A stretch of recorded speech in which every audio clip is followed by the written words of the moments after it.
Good morning. आज हम देखने वाले हैं प्रकाश और प्रकाश का परावर्तन। ये क्लास 10th की फिजिक्स चैप्टर की पहली लेसन है। इसमें समझेंगे हम कि प्रकाश और प्रकाश की परावर्तन के बारे में। तो सबसे पहले देखेंगे कि प्रकाश क्या है। तो प्रकाश वह माध्यम है जिसकी सहायता से हम किसी वस्तु को देख पाते हैं। देखने के लिए केवल आँख ही पर्याप्त नहीं है, हम अंधेरे में किसी भी चीज़ को नहीं देख सकते हैं।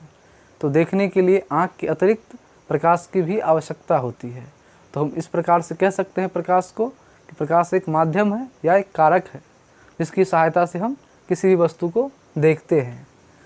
प्रकाश का परावर्तन का मतलब होता है कि जब प्रकाश किसी वस्तु से टकराती है और टकरा के बाद वापस आती है तो इस घटना को कहते हैं प्रकाश का परावर्तन। जब किसी वस्तु से प्रकाश टकराती है और टकरा करके हमारे आँखों तक जब प्रकाश आती है तब हम उस वस्तु को देख पाते हैं।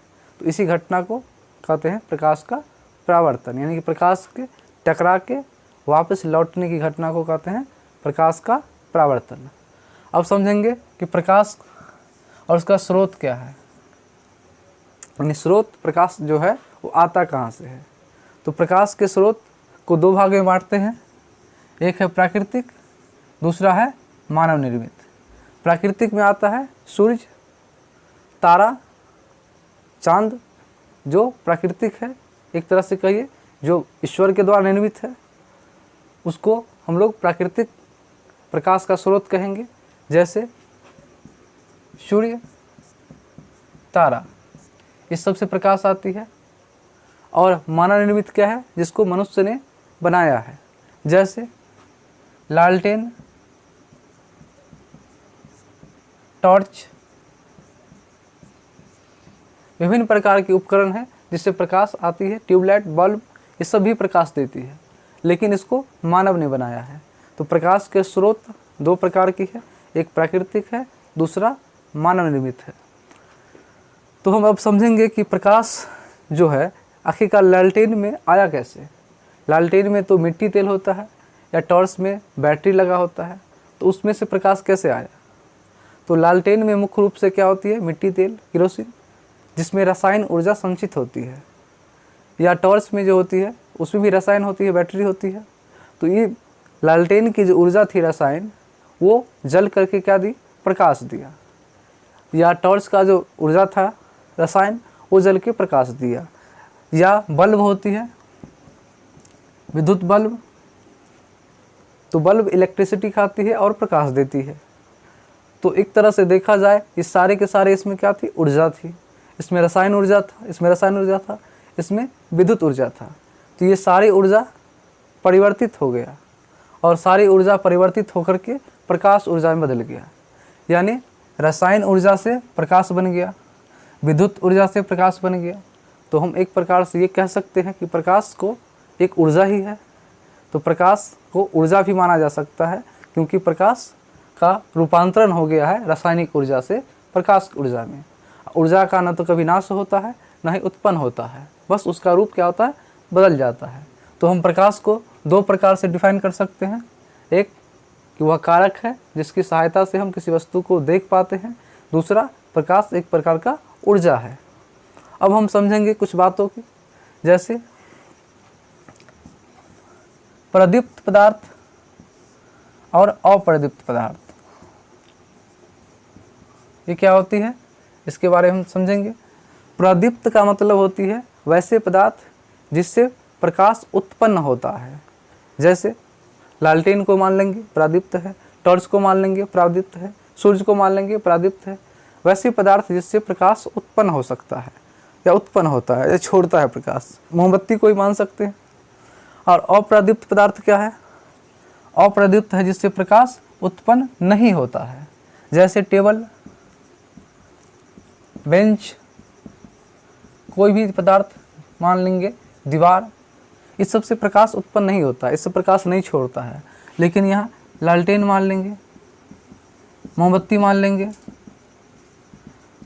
तो इस सब से प्रकाश निकलती है।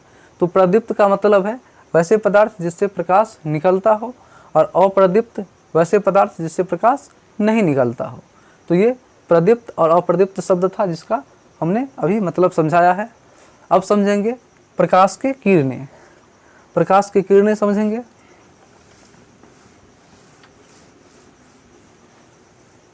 प्रकाश के किरण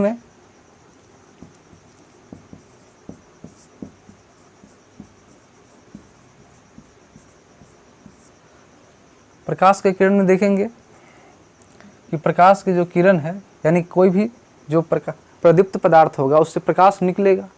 तो प्रकाश जब निकलता है और कोई भी पदार्थ लेते हैं, मोमबत्ती ही लेते हैं, उससे क्या होती है, प्रकाश निकलती है। अब प्रकाश निकल के क्या होगा, विभिन्न दिशाओं में फैल जाएगा। प्रकाश विभिन्न दिशाओं में फैल जाती है और प्रकाश सीधी रेखा में चलती है। प्रकाश विभिन्न दिशाओं में सीधी रेखा में चलती है। तो ये प्रकाश की किरण हुई जो किसी भी प्रदीप्त पदार्थ से निकल के वो सभी दिशाओं में फैल जाती है। अब जब एक प्रकाश की जब किरण को लेते हैं तो उसको कहते हैं प्रकाश की किरण। जब बहुत सारे प्रकाश को एक साथ लेते हैं, किरण के समूह, जब किरण के समूह को हम एक साथ लेते हैं तो कहते हैं ये प्रकाश पुंज है। प्रकाश पुंज, यानी प्रकाश पुंज को हम कह सकते हैं कि ये किरण की समूह है। किरण के समूह को ही प्रकाश पुंज कहते हैं। जब एक होता है प्रकाश, जब एक होगा तो कहेंगे किरण, और जब बहुत सारा हो जाएगा, प्रकाश के समूह हो जाएगा, किरण के समूह हो जाएगा, तो किरण के समूह को ही हम प्रकाश पुंज कहते हैं। अब प्रकाश पुंज को समझेंगे वो कितने प्रकार के होते हैं।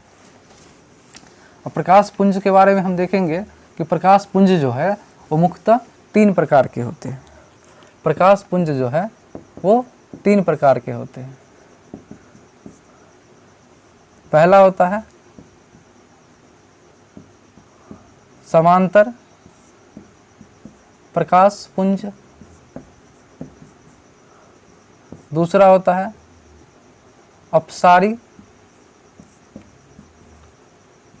प्रकाश पुंज,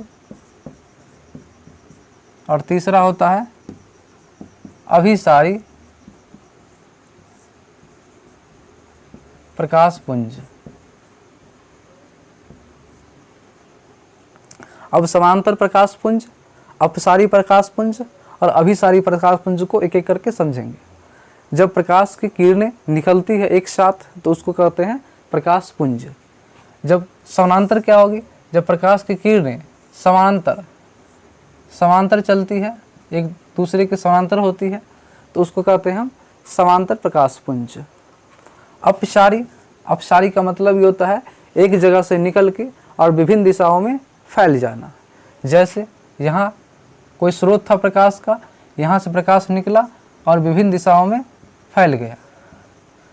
तो एक बिंदु से प्रकाश निकल करके और विभिन्न दिशाओं में जब प्रकाश फैल जाती है, या ऐसे कह सकते हैं कि दो किरण के बीच की दूरी क्या होती है, बढ़ती जाती है, तो कहते हैं अपसारी प्रकाश पुंज है।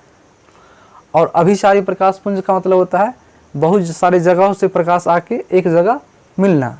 जैसे बहुत सारा प्रकाश यहाँ आके इस बिंदु पे मिल रहा है, सभी दिशाओं से प्रकाश आकर के जब एक बिंदु पे मिलता है, सभी दिशाओं से प्रकाश जब आकर के किसी एक बिंदु पर मिलता है तो कहते हैं ये अभिसारी प्रकाश पुंज है। या कह सकते हैं कि दो प्रकाश की जो किरण है उसके दूरी क्या हो रहा है, लगातार घटते एक बिंदु पे जाके सिमट जाती है। तो हम समांतर प्रकाश पुंज को कह सकते हैं कि जब प्रकाश की किरण एक दूसरे के समांतर चलती है तो समांतर प्रकाश पुंज है। जब प्रकाश की किरणें एक बिंदु से निकल के विभिन्न दिशाओं में फैल जाती है तो अपसारी प्रकाश पुंज है। और जब विभिन्न दिशाओं से प्रकाश की किरणें एक बिंदु पे आके मिलती है तो उसको कहते हैं कि ये अभिसारी प्रकाश पुंज है। इन बातों को समझने के बाद कुछ बातों को हम लोग और समझेंगे। इसमें कुछ शब्द है उसका अर्थ जानेंगे। जैसे कुछ अर्थ है पारदर्शी,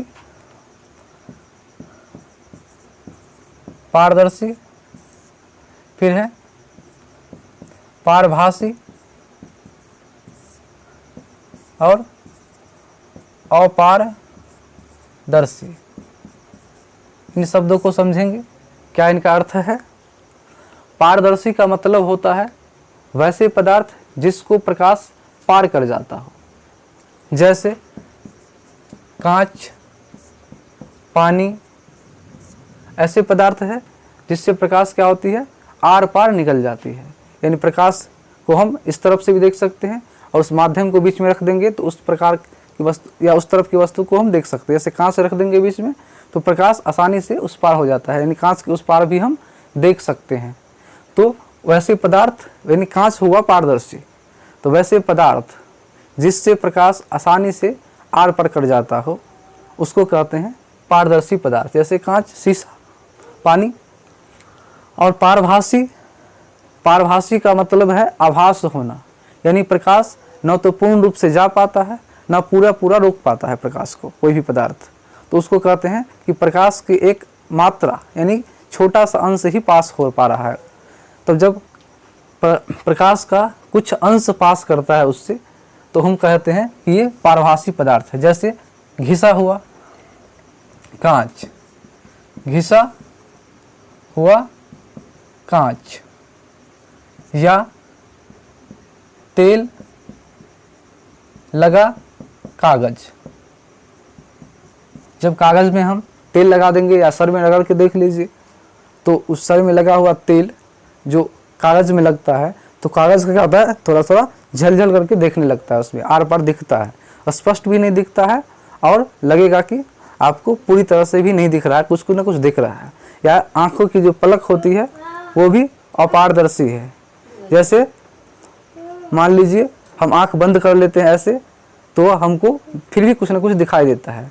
कैसे प्रयोग करेंगे इसका हम, तो क्या कीजिए, आप स्विच बल्ब को बंद कर दीजिए, आंख बंद कर लीजिए और स्विच ऑन कीजिए, आपको पता चल जाएगा कि लाइट आ गया है। तो इसका मतलब जो हमारी आंख की पलकें है वो भी अपारदर्शी है, इससे भी होकर के प्रकाश का जो कुछ मात्रा है वो आर पार हो जाती है।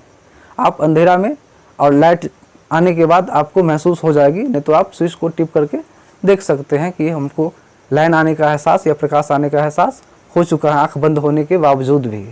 यानी कि प्रकाश जो है इस हमारी आंख की जो मांसपेशियां है उसको हल्का पार कर जाती है। तो पारभासी पदार्थ में आ गया घिसा हुआ कांच, तेल लगा हुआ कागज, या हमारी आंख की मांसपेशियां। तीसरा है अपारदर्शी। अपारदर्शी का मतलब होती है ऐसी पदार्थ जिससे होकर के प्रकाश थोड़ा भी पास नहीं करता हो, यानी वैसे पदार्थ जो अपने से होकर के प्रकाश को नहीं जाने देता हो। जैसे दीवार हो गया, हम मान सकते हैं दीवार या टेबल, आगे में टेबल रख देंगे। कोई भी वस्तु जिसको रखने के बाद हम उस पार की वस्तु को नहीं देख पाते हैं उसको कहते हैं ये वस्तु जो रखा है अपारदर्शी है, क्योंकि प्रकाश उसको पार नहीं कर पा रहा है। तो वैसे पदार्थ जिसको प्रकाश पार नहीं कर सकता हो उसको कहते हैं अपारदर्शी। बहुत सारा पदार्थ है जिसको अपारदर्शी है, दीवार हो गया, टेबल हो गया, कोई बुक रख देंगे आगे में तो उस पार आप नहीं देख सकते हैं। तो जो भी पदार्थ है जिससे होकर के प्रकाश नहीं दिख सकता उस पार, यानी उसको हम आगे में रख लेंगे तो हमको उस पार का वस्तु नहीं दिखाई देगा। इसका अर्थ हुआ कि प्रकाश उस पार नहीं जा पा रहा है उससे, तो वे सारे पदार्थ अपारदर्शी कहलाएंगे।